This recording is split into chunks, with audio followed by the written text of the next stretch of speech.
అప్పుల బాధలు వెంటాడుతున్నాయా? అయితే 6 జేవిఆర్ వారి జాతిరత్నాలు ధరించండి.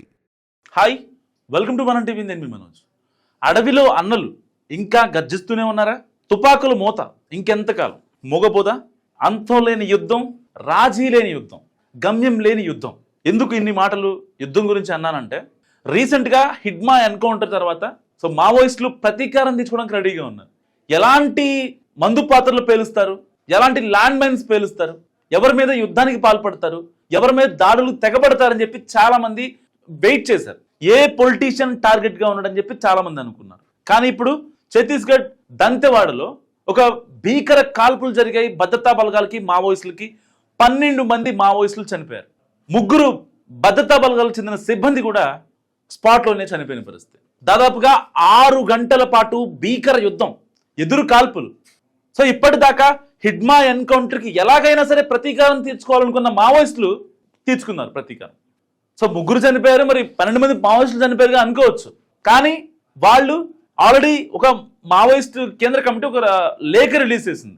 మాకు ఫిబ్రవరి 12 వరకు సమయం ఇవ్వండి, ఈ లోపల మీరు కూంబింగ్ ఆపేస్తే భద్రతా బలగాలు అడవిలో చేస్తాయి కదా.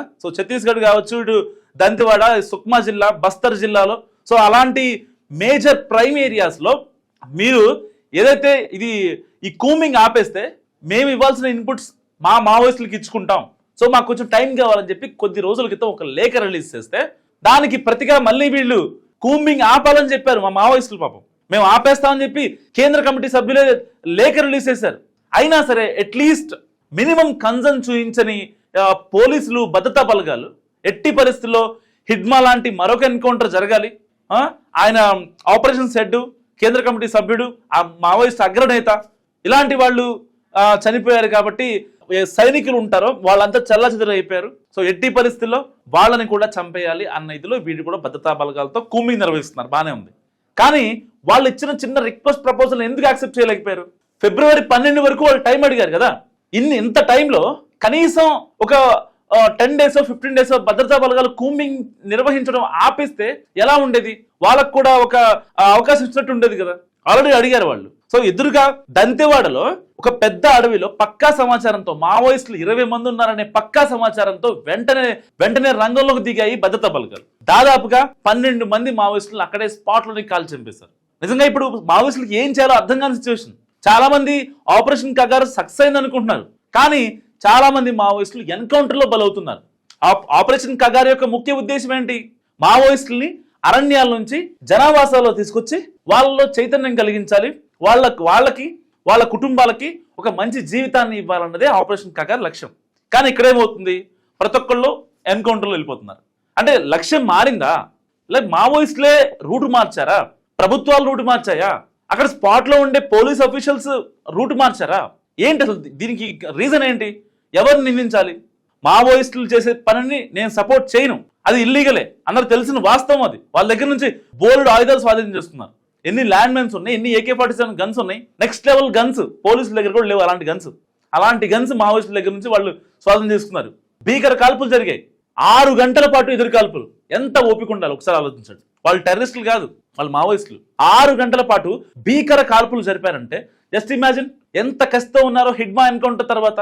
అక్కడ దాకా ఎందుకు? హిడ్మా ఎన్కౌంటర్ తర్వాత ఆ బస్తర్ జిల్లాలో ఏదైతే ఆ కొండలు మొత్తం కొట్టలేదా? ఆ ప్రతీకారం వేళల్లో కనిపించదా? ఒక అమ్మాయి వీడియో రిలీజ్ చేసింది. హిడ్మా ఎన్కౌంటర్ తర్వాత కొండ ఇలా ఉంది, కొండ గ్రీన్ కలర్ లో ఉండే కొండ రెడ్ కలర్ లోకి వచ్చింది. ఎందుకు వచ్చింది? మొత్తం అడవిని మొత్తం కొట్టేస్తున్నారు. మరి రగిలిపోరా? దీనికి ఎవరు రెస్పాన్సిబిలిటీ? ఒకసారి ఆలోచించండి మీరు కూడా. కేవలం ఇన్నేళ్లుగా 2014 నుంచి హిడ్మా ఏదైతే గ్రౌండ్ లో ఉన్నాడో, దాని తర్వాత చాలా మంది ఆయనకి సపోర్ట్ ఇచ్చారు.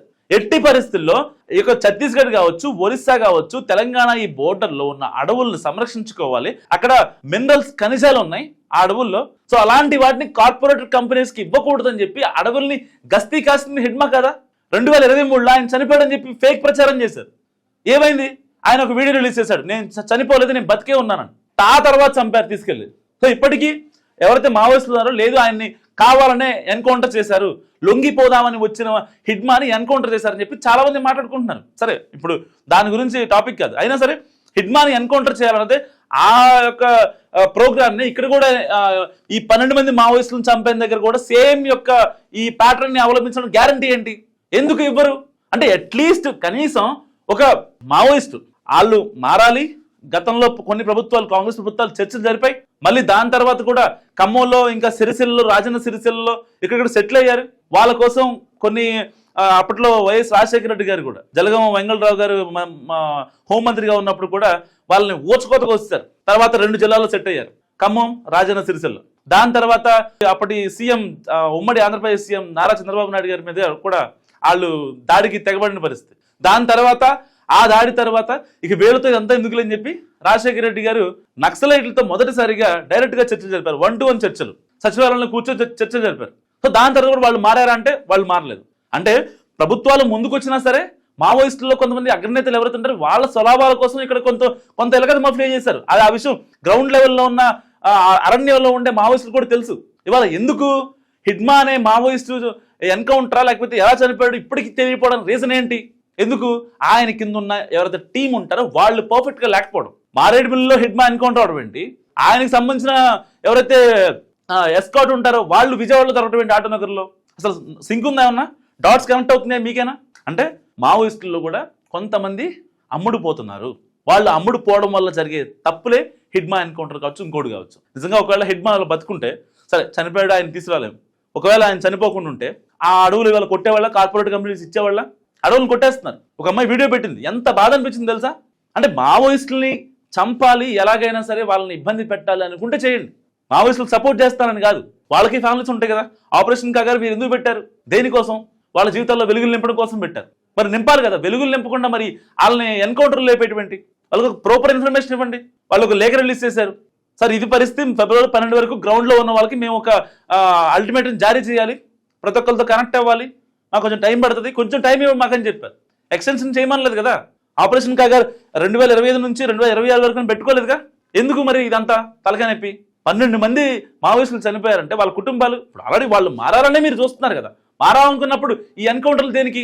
ఎదురు కాల్పుల్లో భద్రతా బలగాలు చనిపోవడం దేనికి? వాళ్ళ కుటుంబాలు అనాథలు అవ్వడం దేనికి? కేవలం ఖమ్మం జిల్లాలో జరుగుతున్న దారుణం నిజంగా అంతా ఇంత కాదు. ఎందుకంటే అక్కడ మావోయిస్టులు చాలా మంది ఉంటారు. బేసిక్గా వాళ్ళంతా బయటకు వెళ్తున్న పరిస్థితి, అక్కడ అడవుల్లో ఉంటున్నారు. వాళ్ళు జనావాసాల్లోకి రావడం, ఆ ఇన్ఫర్మేషన్ ప్రాపర్గా చెప్పడం, వాళ్ళల్లో ఎవరైతే ఉంటారో ఆ కల్పిట్స్ వాళ్ళు ఇన్ఫర్మేషన్ పోలీసులకు ఇవ్వడం, పక్కగా మాటు వేసి కొట్టడం, ఎంత చాలా రచ్చ జరుగుతుంది. హిడ్మా ఎన్కౌంటర్ తర్వాత మావోయిస్టులు ప్రతీకారం తీర్చుకోవడం చాలా ఆసక్తిగా ఎదురు చూశారు. అది కాలేదు. బేసిక్గా ఎట్టి పరిస్థితుల్లో చంపేయాలని ఫిక్స్ అయిపోయారు చాలా మందిని. వాళ్ళ కసి, ఆ కసికి ఎవరు ఆన్సర్ చెప్పాలి, ఎవరు సమాధానం చెప్పాలి? నాకు మస్తుగా కామెంట్ చేయండి. చూస్తున్నాను మనం టీవీ.